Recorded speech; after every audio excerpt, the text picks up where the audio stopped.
this may be more than one video, but I want to talk about Tyler Robinson possibly being radicalized by the left or having leftist ideology.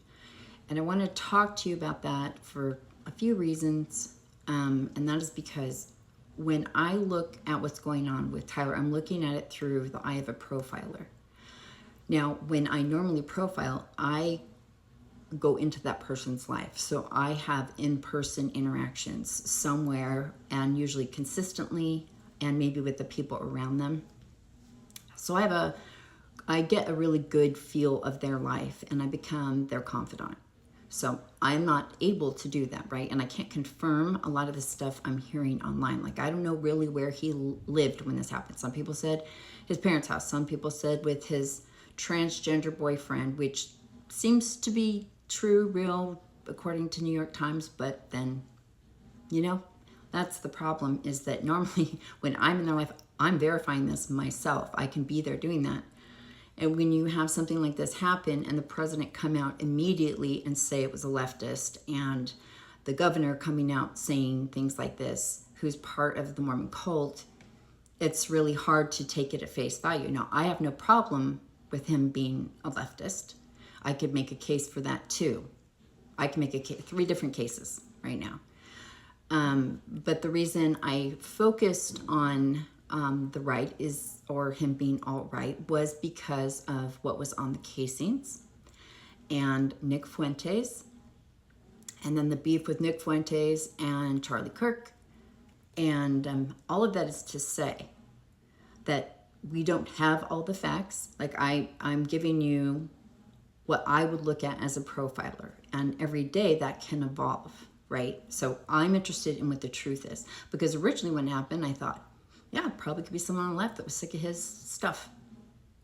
I completely understood that. And to me, that had been clear motive. Yep, done. But then we have the casings. We have different things going on, like 4chan, the dark web, all this stuff. So that muddies everything. And the fact that he grew up in the Mormon cult and MAGA, again, muddies everything. You may not feel like it muddies it to you, but it does for me, because I have to look at it objectively and how I would be handling it if it was my case. And I don't have to usually describe my thinking when I do this. I just collect the evidence, get it done, get the case done, then I'm done and I'm out. So I'm a bit handicapped on this one. But okay, so what I want to say, regardless of what he is, because it doesn't matter to me, it's just that I felt like someone had to point out that this group, the Groypers, existed, that Nick Fuentes existed, that matched up those casings, because you're dealing with, you know, this administration, you're dealing with Kash Patel, you're dealing with a Mormon cult governor.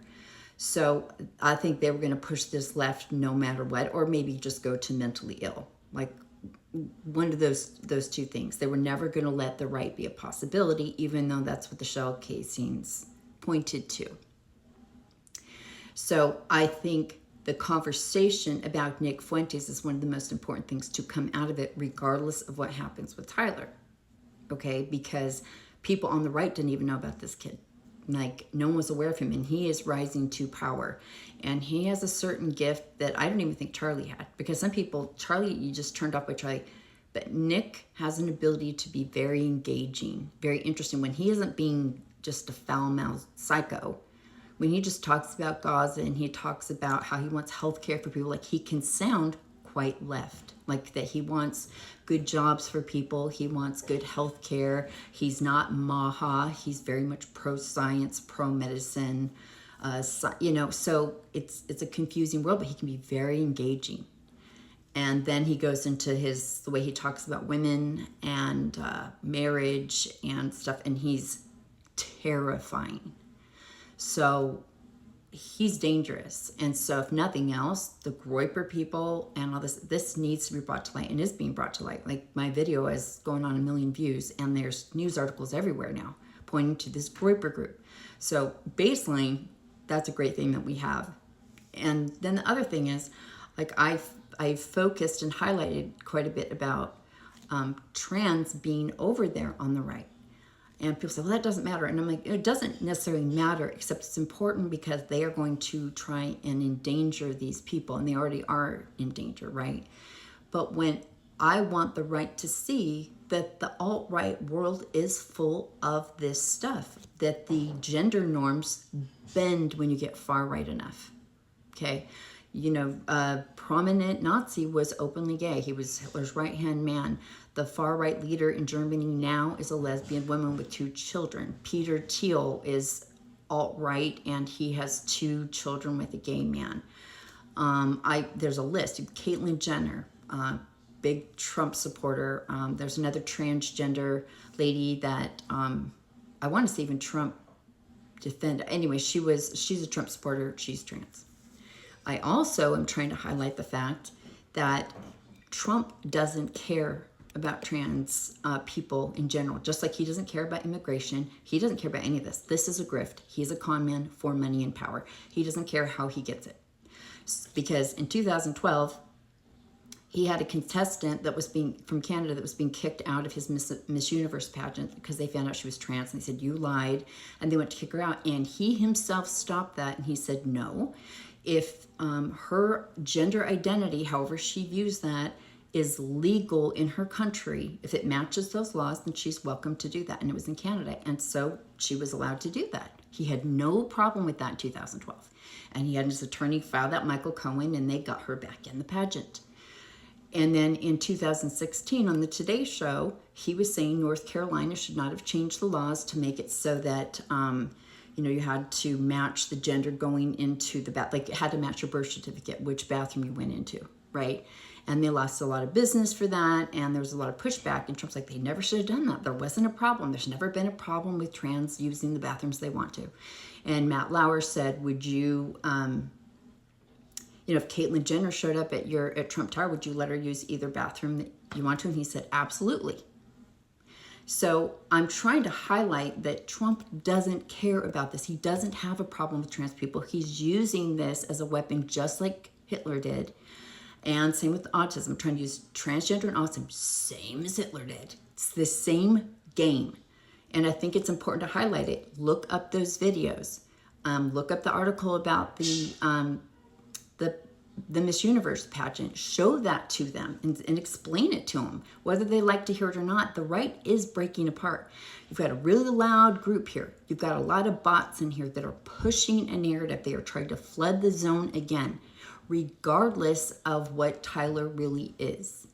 Okay, I'll do another video on like the options of what this could be. But at the end of the day, this is kind of what I'm focused on because, like I said, I can't get in there. I'm also dealing with a corrupt FBI head.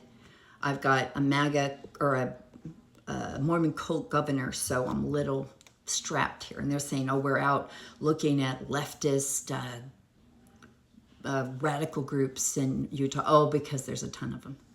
There is a group that took their thing down because they don't want to be identified with it, but I have no idea that I think they're out of Salt Lake. I don't know if he had anything to do with that. But anyway, my point is, regardless of what happens with him, because I don't care, like I don't care which side he's on, Charlie Kirk was Charlie Kirk. And if you're for gun violence, live,